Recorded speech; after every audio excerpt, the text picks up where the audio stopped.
I'm Neetha Bidway.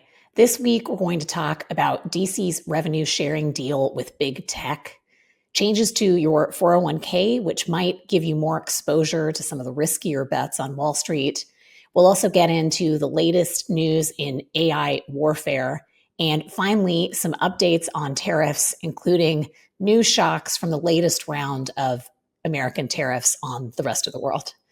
As always, you can find links and resources to everything we talk about in the show notes. Hit the subscribe button if you haven't already, and thank you for joining us.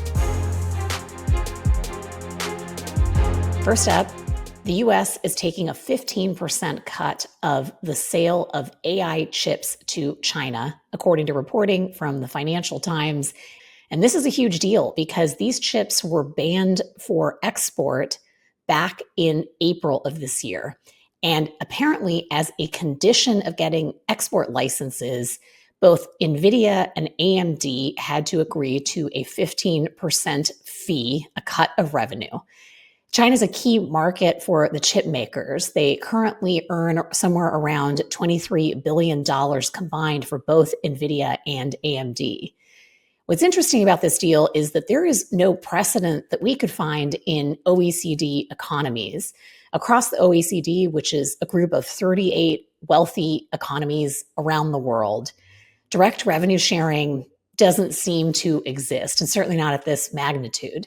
Instead, wealthy countries tend to rely on corporate income taxes or taxes like the VAT, that's a value-added tax, instead of having actual percentages of sales tied to export deals. So this is a really unique situation. This type of arrangement is more common in a different set of countries. 50 to 60 countries around the world that are resource rich and tend to be developing economies do take royalties. These are called PSCs, or production sharing contracts, and they allow governments to take direct revenue or production shares, mostly in sectors like oil, gas, and mining. And there is some interesting analysis from the University of Oklahoma. This list of countries includes places like Nigeria, Angola, Algeria, Russia, and Libya. These are all countries with a history of corruption and challenges in governance. In addition, the financial scope of this deal is worth exploring for a minute. Nvidia's China sales amount to about $17 billion, and AMD is doing about $6.2 billion, according to Reuters. So 15% of that would be approximately $3.5 billion in potential revenue to the US Treasury.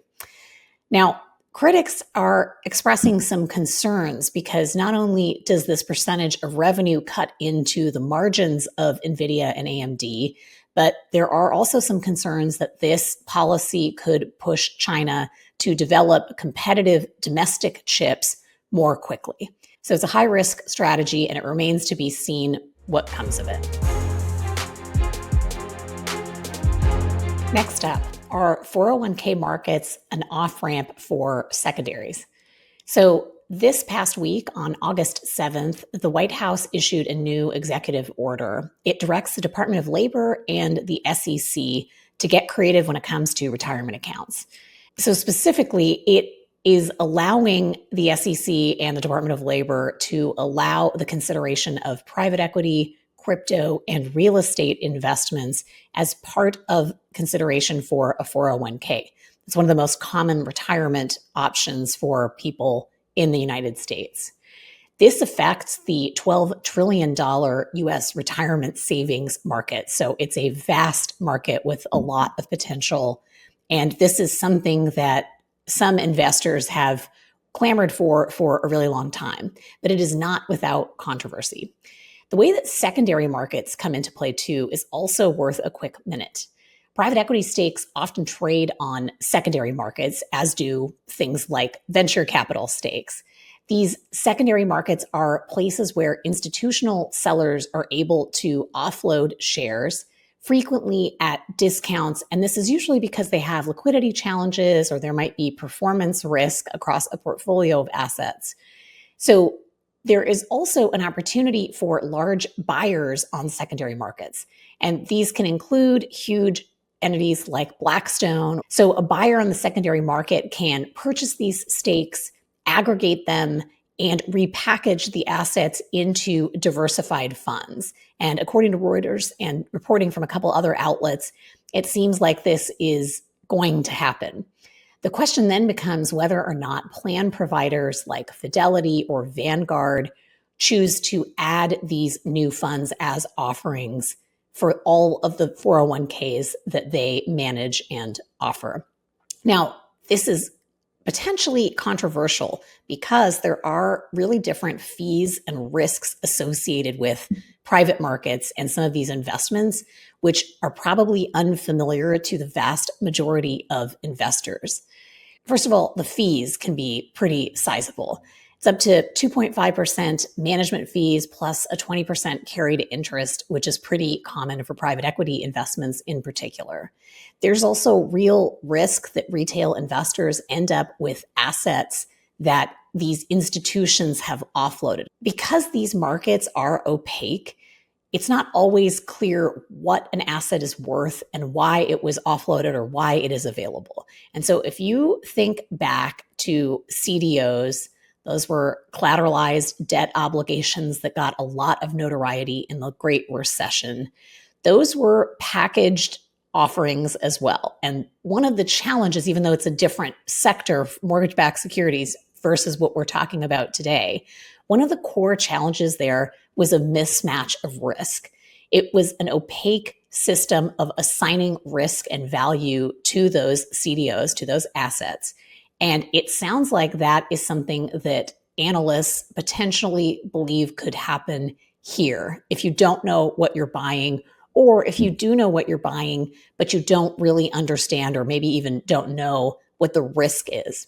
So while some safeguards will likely exist because companies like Fidelity and Vanguard are fiduciaries and they do have a responsibility legally to do the best that they can for their customers, it's not an easy answer here. There's also one last story I wanted to leave you with that caught my eye. Back in May, the New York pension system offloaded $5 billion of investments onto the secondary markets. It was the largest ever transaction, to give you a sense of how huge these markets are. 95% of those assets were actually acquired by Blackstone at a discount in comparison to the original investment. So one of the questions is, will those assets or others like them show up in our 401ks? AI warfare ramps up. China is conducting AI-powered espionage and influence operations that target US lawmakers, Hong Kong activists, and leaders in Taiwan, according to reporting from the New York Times. They are using fake personas, synthetic propaganda, and massive data harvesting via proxies. And that comes from the Carnegie Endowment. Something else to consider. OpenAI, in its June 2025 threat report, identified several global threats.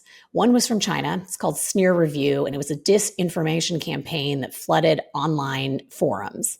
Another was from North Korea. They were using AI-generated fake resumes for infiltration purposes.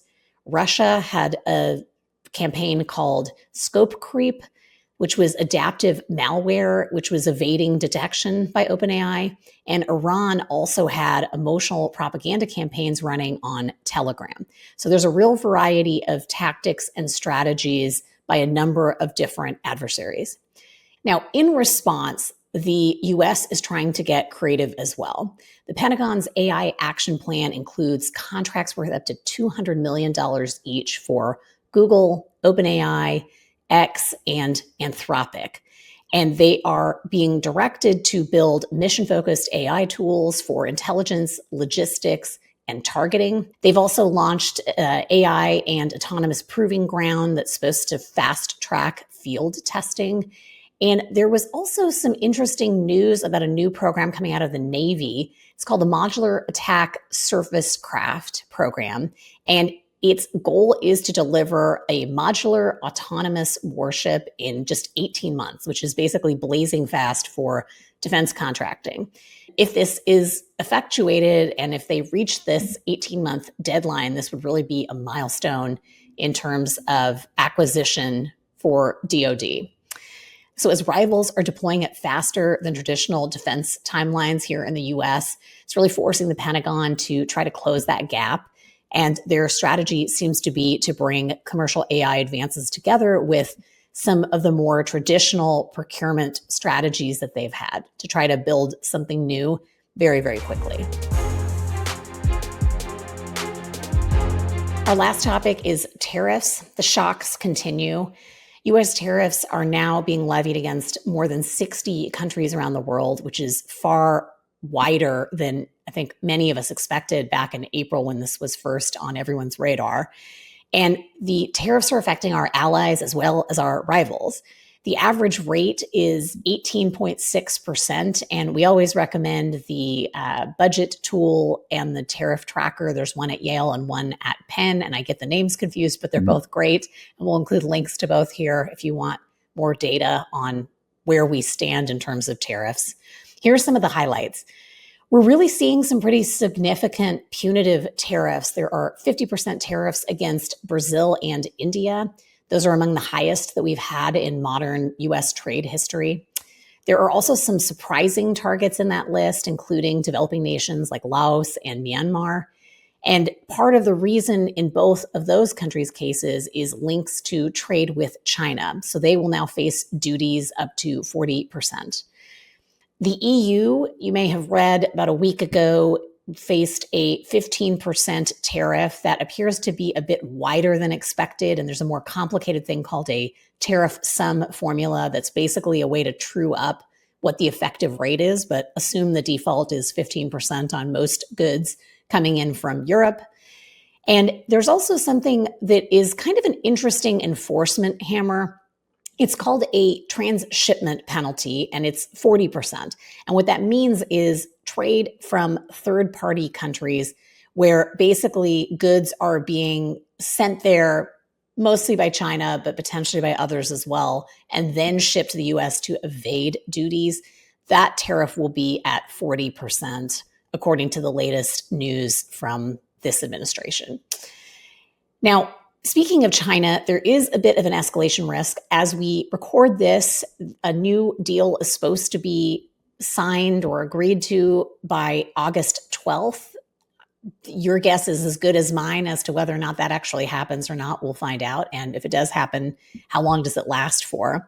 Another country that has a small reprieve, again, is Mexico. Their tariffs haven't changed. On the other hand, Canada has gone up to 35%. So that's a huge challenge for, once again, one of our largest and most significant trading partners, which is a real challenge for a lot of different companies here in the US and in Canada. So the bottom line is, across the board, we're not just talking about a rate hike. We're really talking about a structural rewrite of US trade law and then trade enforcement. So this is likely to be really challenging and complicated to navigate for the foreseeable future. As always, thank you so much for joining us, and we'll see you here very soon. Thanks for listening. If you liked what you heard, leave us a review, subscribe to the show, or check out another episode. We appreciate your support.